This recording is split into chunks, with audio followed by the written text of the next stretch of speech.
Grace and peace be unto you, beloved people of God.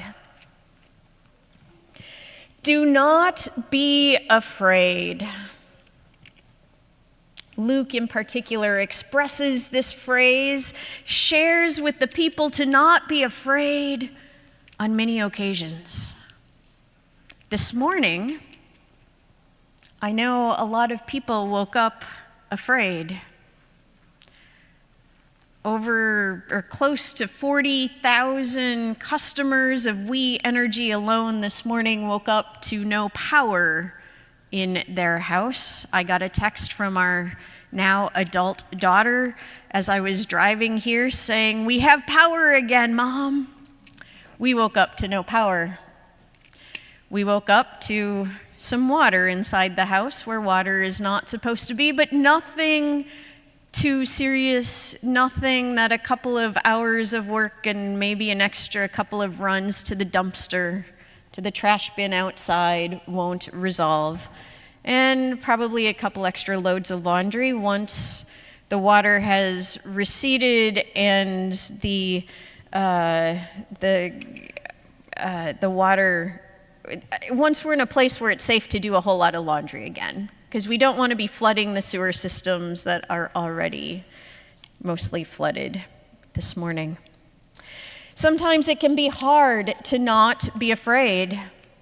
Perhaps at the same time there was all sorts of excitement among the youth who were packed up and who just left as I was coming in this morning. Perhaps even in the midst of their excitement and enthusiasm, they're experiencing a bit of fear. Not knowing what to expect, going to someplace they've never been before, meeting people they don't know, not quite certain what they're getting themselves into. Sometimes there's fear. But whatever we encounter, as we talked about with our children today, God's love is for real. And God continues to not be ashamed to be called our God. I'm going to flip that around. God is saying, I am proud to be your God. That sounds better, right? I am proud that you are my children. I am proud to be your God, God said. And God knows all about us. God knows where our treasure might be, where our heart is also. And we see that in how it is we live our lives. We see that in making perhaps a treacherous trip to church this morning. We see that in how it is we spend our money and how it is we spend our time. There's all sorts of things in this world we can spend our money and our time on. And Jesus reminds us that where our treasure is, there our heart will be also. I have a colleague who about, 20 years ago or so, shared that when he went into his call, he went into every member's home of a fairly large congregation. He spent over a year doing this. And one of the things he asked was to see their checkbook or their credit card receipts. Not because he was interested in how much money they had or what their balance was or how much debt that they had, although he was concerned about the amount of debt that they might be carrying. But he went back to this verse, for where your treasure is, there your heart will be also. If you're writing out all sorts of checks to buy big, grand things, then we know where your heart is. If you're writing all sorts of checks or sliding your plastic, wherever it might be, there too your heart might be. Now, I don't know how much success that colleague had in actually getting people to pull out their credit card registers or their checkbook registers or their credit card statements, but I know that that was something he asked every member of his family of his congregation, his church family, to think about, even if they did not reveal it to him? I don't know. How would you feel if your pastor came in and said, "Show me your checkbook register, your credit card statement"? I heard a couple of gasps when I said that the first time a couple of minutes ago. So my guess is that most of us would not be very comfortable with that. And yet, it's something to think about, isn't it? How do we spend the money we earn, or the retirement monies that we get because of all the work that we did in the past to earn? How do we spend the money we might get as gifts for holidays or birthdays? For where your treasure is, there your heart will be also.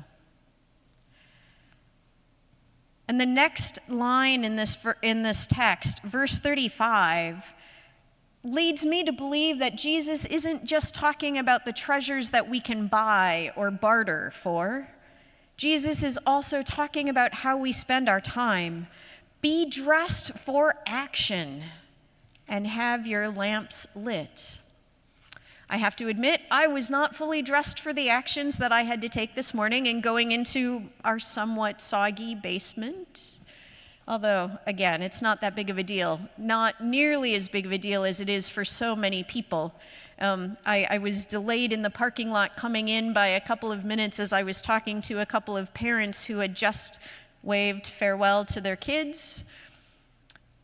And they said that the group was getting off later than expected as well, because there was at least one family who found that neither of their cars started, and there was lots of standing water in their basement and in their yard. My guess is they were not dressed for action first thing this morning either. And perhaps they are experiencing some fear, as are many people. I know in a neighborhood downtown, in the Concordia neighborhood, there were some people who could not get out of their homes this morning for the flooding that has occurred. For where your treasure is, there your heart will be also. What kind of treasure is it that we accumulate? What kind of treasure is it that we set our sights on? Having a daughter who is going off to college, there is a long list of material things. Some of them are needed for a dorm experience. Some of them are needed to be successful in college. And then there's additional fun things that are just really fun to have going off to college, right? And I think that's true for us, whatever stage of life we're in. There are those things on our wish list, those items we wish we had, or maybe we're saving up for. Even as my wife and I are trying to downsize some of the things that we have, there's still that list of things that we want to replace some of the stuff that we're getting rid of with. And God said, "Let there be light." And therein lies our treasure, right? In those words of God. Let there be light. Let there be life.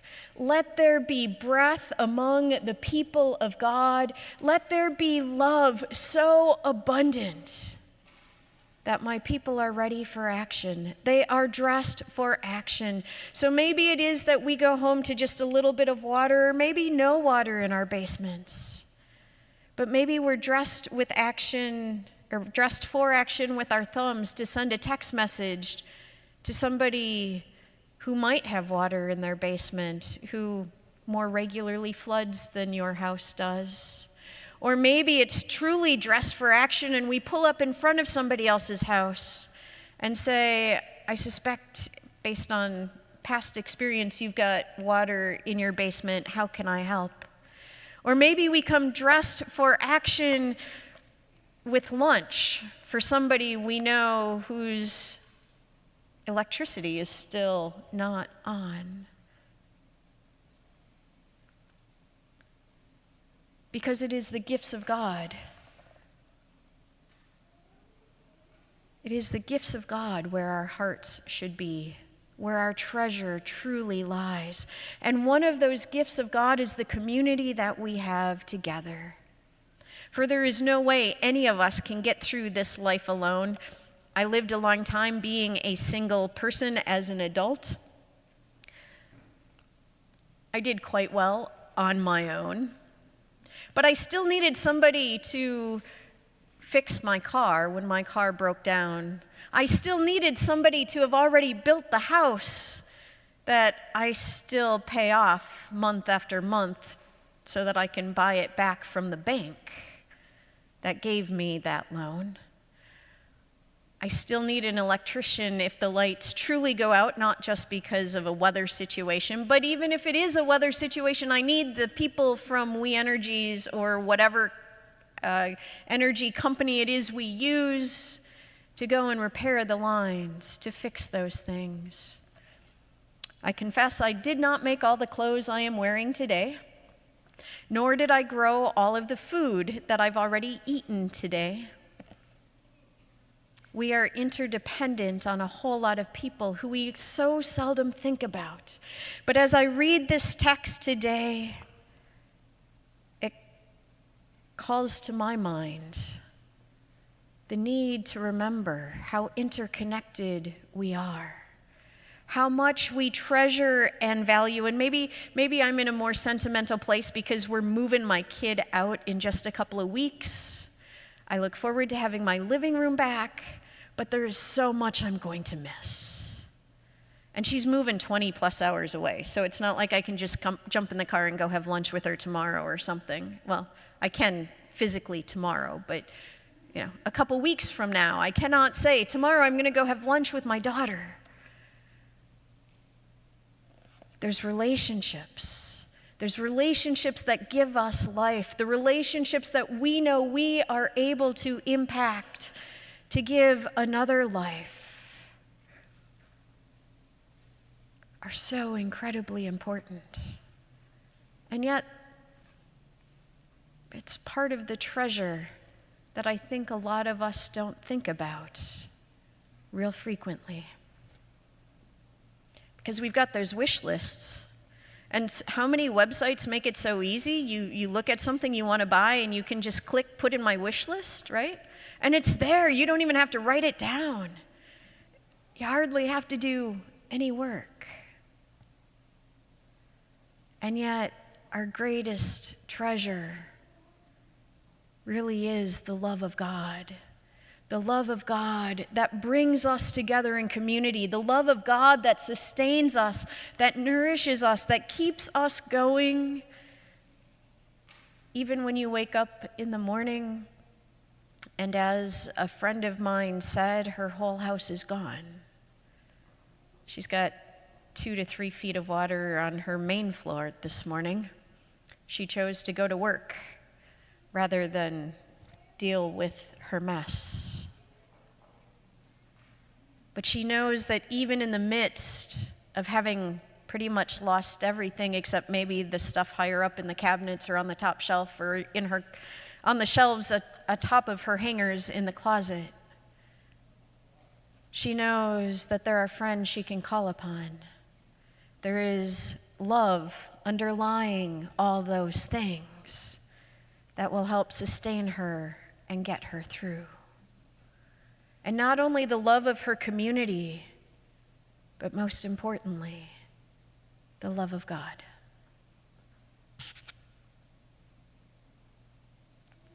Where your treasure is, there your heart will be also. And be dressed for action. Keep your lamps lit. Be ready. When those who you love, those who you know, maybe a mere acquaintance is in need, we are gifted by the gift of faith through grace. Because God has loved us and saved us already.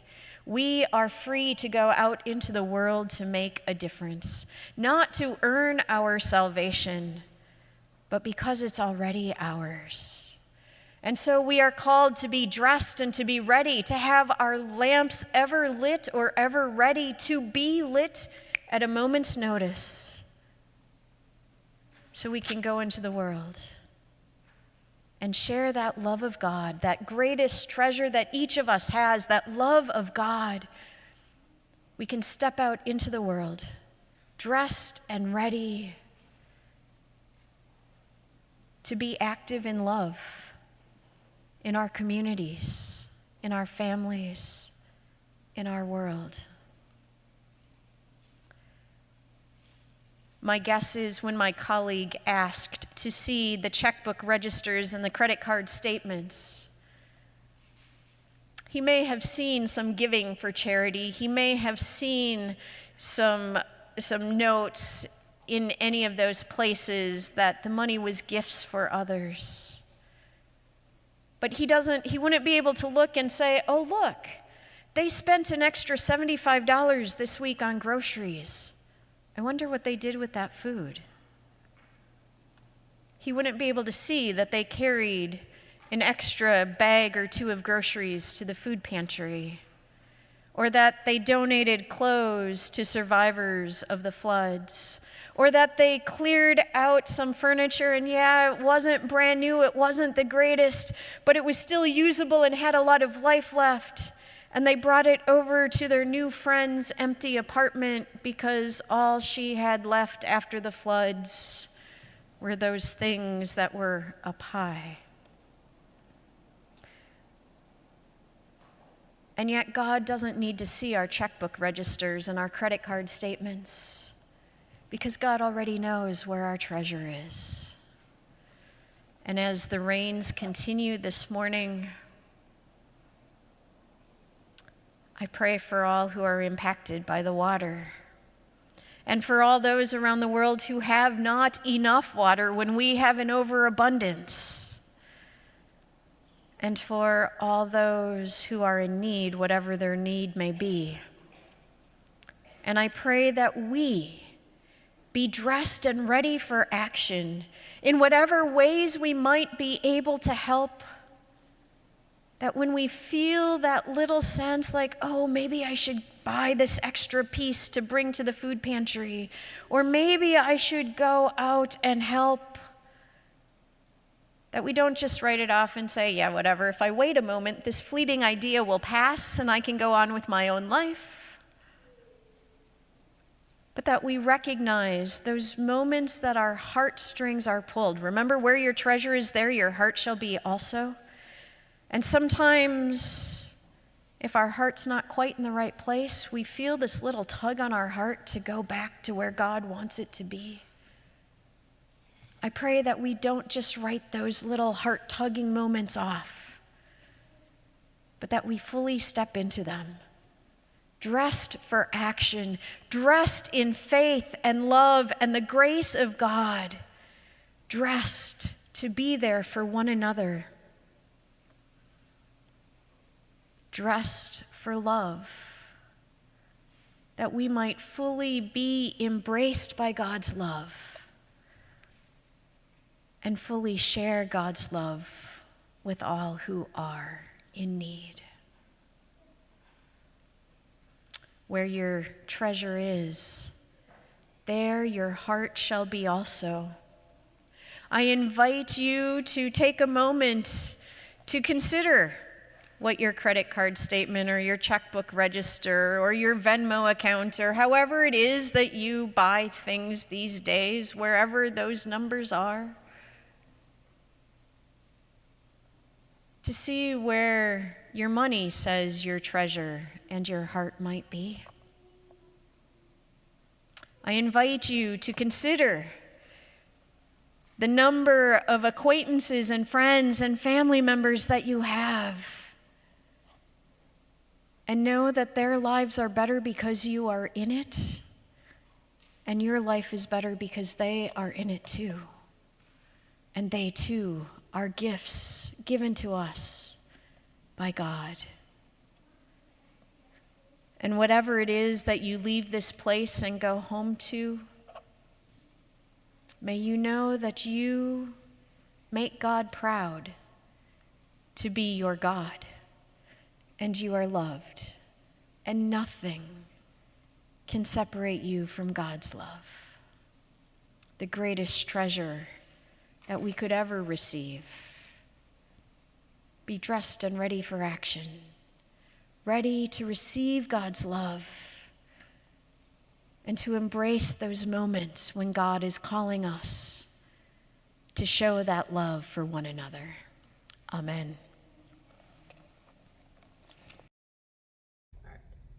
Thank you for joining us. Be sure to like if you heard good news and subscribe to stay up to date on the latest message. Peace be with you.